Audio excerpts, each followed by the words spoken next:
With the release of Maul Shadowlord, we know Maul is ruling crime syndicates, taking on Inquisitors, and building an empire. The only problem here? We already know how his story ends.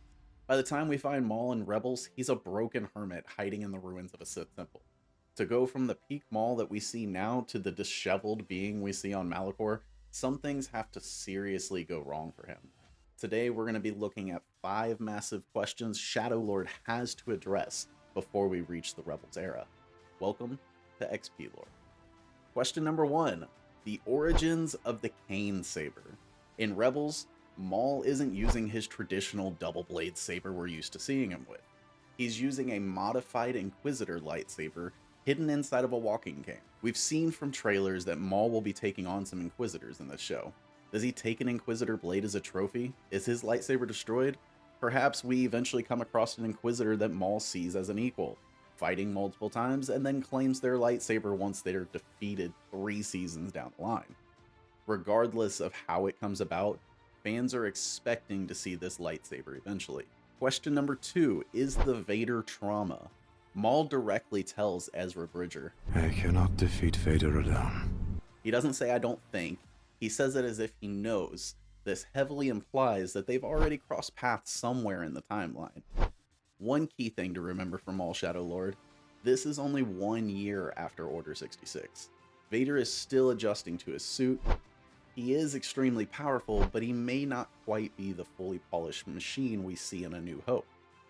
If they fight now, does Maul get completely destroyed, or by a stroke of luck, does he come across a semi-clunky version of Vader that even still is able to hold off a peak Maul? This series needs to show us the moment Maul learns that he is nothing in comparison to the likes of Palpatine and Vader. Question 3. The fate of Devon Izara. Who exactly is Devon Izara to Maul? Most of us are speculating she is going to in some way become a canon version of Darth Talon. But if that's the case, why is Maul still looking to make Ezra an apprentice in Rebels? What happens with Devon? A few seasons from now, does she die protecting Maul from Vader?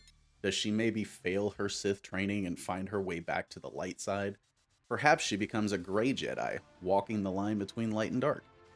I personally think after losing his brother Savage, Maul is really struggling more than he's letting on to be a solo Force user. I think he's desperately trying to find the partner that he had in Savage. That's what he's going to be pushing for with Devon, and eventually what he tries to do with Ezra as well. Question 4. The Fall of Crimson Dawn. Given enough seasons, this show very well could overlap with the events of Solo, where we see Maul at the height of his power with Crimson Dawn.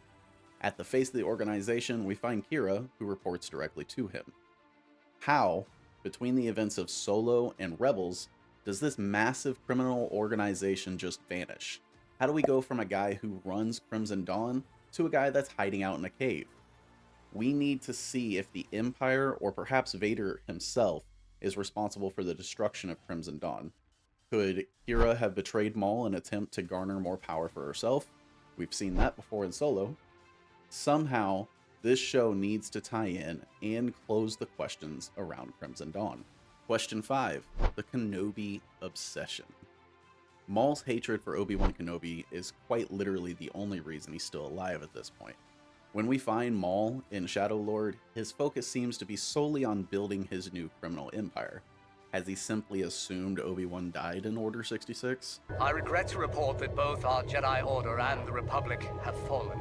I believe the true fall of Crimson Dawn happens the moment Maul realizes that Kenobi is alive. Kenobi! Think about it for a second. Maul is a true tactical genius, but when it comes to Obi-Wan, he just loses all of his logic and instead reacts purely on hatred. Would he abandon his empire, his riches, his power, just to chase Kenobi across the galaxy for revenge? I think so. Shadowlord has the potential to fill a lot of gaps in Maul's story. Personally, I'd love it if we could get 4 to 5 seasons to truly flush out this portion of the timeline. Give me your opinion. Am I reaching too far with the Kenobi obsession, or do you think that that will be Maul's ultimate downfall? Let me know in the comments below. Don't forget to like and subscribe. and I'll see you in the next one.